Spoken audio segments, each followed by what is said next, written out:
Imam Mahdi Syiah ketika muncul akan membongkar kuburan sahabat. Sebelum hari kiamat, Imam Mahdi sebelum hari kiamat akan datang dan dia membongkar kuburan Abu Bakar dan Umar yang ada di dekat kuburan Rasulullah sallallahu alaihi wasallam. Kemudian dua orang ini akan dihidupkan, Abu Bakar dan Umar. Subhanallah. Masuk akal enggak? Al-Mahdi mau bongkar. Pakai diteprokin. Teprok yuk, prok, bongkar. Subhanallah. Innalillahi wa inna ilaihi rajiun. Bayangkan. Ada ajaran yang bahlul seperti ini. Bukan lucu lagi. Subhanallah. Kuburan Abu Bakar As-Siddiq radhiyallahu an, Umar bin Khattab radhiyallahu an yang sudah ratusan tahun meninggal mau dibongkar, mau dihidupkan kembali. Apa tujuannya? Subhanallah. Targetnya apa setelah dibongkar dan dihidupkan? Akan disalib. Innalillahi wa inna ilaihi rajiun. Kenapa pakai disalib? Ini menjelaskan ada indikasi-indikasi yang sudah jelas bahwasanya ajarannya mereka sudah terkontaminasi dengan segala macam bentuk ajaran daripada agama apa saja yang ada di dalamnya. Kenapa mesti harus pakai disalib? Subhanallah, na'udzubillah min dalik. Ini di kitab dijelaskan di dalam kitab tadi, yaitu Haqqul Yaqin, kitabnya Al-Majlisi. Kitabnya Al-Majlisi, kitabnya namanya Haqqul Yaqin. Dalam kitab Bihar Al-Anwar, karya Al-Majlisi, salah satu ulama Syiah, jilid 52, terbitan dari Ihya At-Turas Al-Arabi, cetakan ketiga tahun 1983, halaman 386. Al-Majlisi berkata, diriwayatkan dari Ishaq bin Ammar, dari Imam As-Shadiq alaihi salam yang berkata, jika Al-Qaim atau Imam Mahdi alaihi salam telah datang, dia akan menghancurkan tembok di sekitar kubur, yaitu Imam Mahdi. Imam Mahdi akan menyalib mereka berdua, sebagaimana yang dituduhkan oleh bapak tersebut. Namun sangat disayangkan bapak itu tidak mengetahui sanad dalam riwayatnya. Ternyata sanad dalam riwayat tersebut adalah mursal atau terputus. Ada riwayat lain dalam kitab yang sama, jilid 13 halaman 395. Namun di dalamnya terdapat seorang perawi yang bernama Mufadhal bin Umar. Dia merupakan sosok yang lemah atau dhaif. Tujuan bapak ini membawakan riwayat dari Imamiyah semata-mata hanya untuk membuat opini umat, agar dapat menyimpulkan bahwa riwayat tersebut merupakan penghinaan kepada dua sahabat besar Nabi Shallallahu Alaihi Wasallam. Sekarang yang ingin kami tanyakan kepada Bapak, bagaimana penilaiannya dari pernyataan salah seorang ulama yang dijadikan panutan oleh Bapak itu tentang sahabat Nabi Shallallahu Alaihi Wasallam dalam kitab Fatawa Albani fil Madinah wal Imarat yang dikumpulkan oleh Umar Abdul Mu'in Salim, terbitan Darud Diya, cetakan pertama tahun 2006 halaman 126. Al-Albani berkata, telah datang dalam kitab Sahih Muslim dari hadis Imran bin Husain yang berkata, kami melakukan mut'ah bersama Rasulullah Shallallahu Alaihi Wasallam, yaitu mut'ah haji. Kemudian belum turun Al-Quran yang menghapusnya, yaitu menghapus hukumnya. Lalu seseorang mengatakan pendapat seenaknya. Al-Albani melanjutkan, ini merupakan sanggahan yang halus dan lembut. Pada halaman 127, Al-Albani berkata, maka sudah sepantasnya membahas hal ini dengan pembahasan ilmiah, karena Umar bin Khattab melarang mut'ah, sementara Rasulullah Shallallahu Alaihi Wasallam memerintahkannya. Lantas apakah ada seorang muslim yang sangat mencintai Umar, lalu menjadikan dirinya golongan Umar di setiap masalah?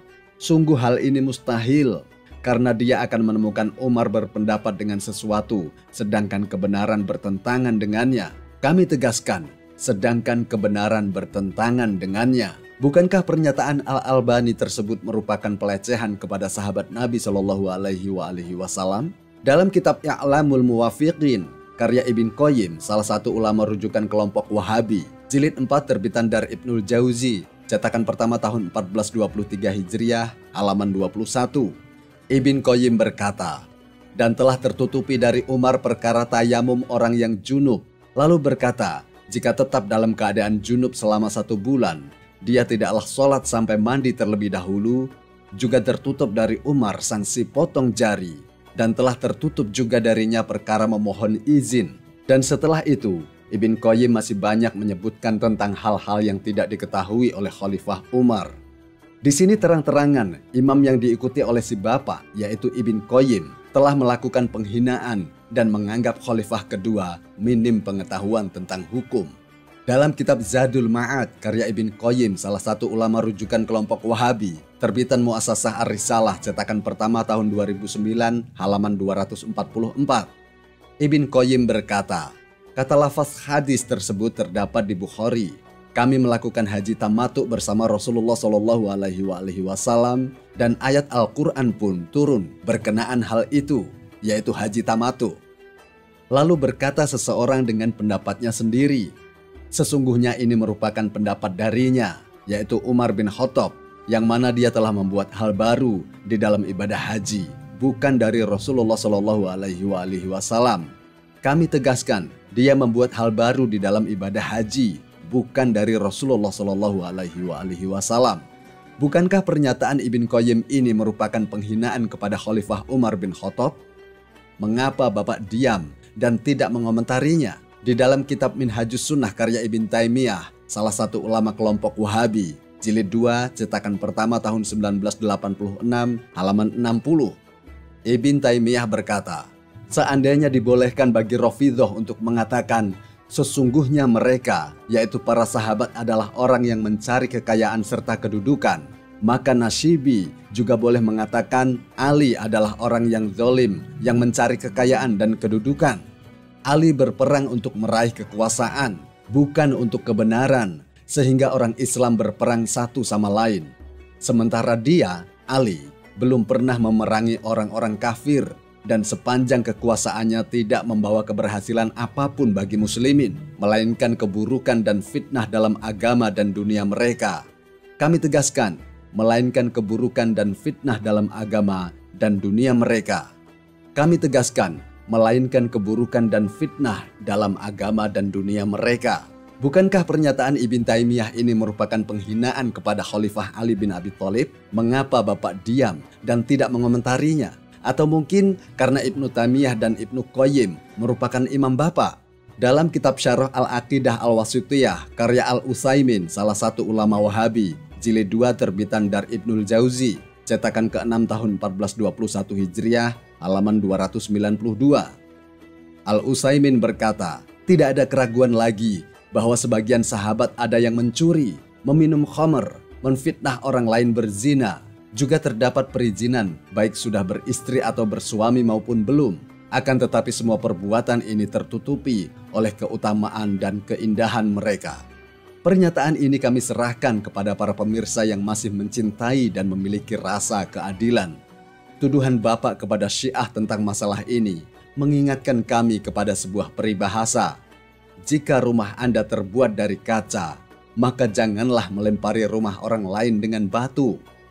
Semua fitnah Syiah ini kami serahkan kepada para pemirsa di dalam menilainya.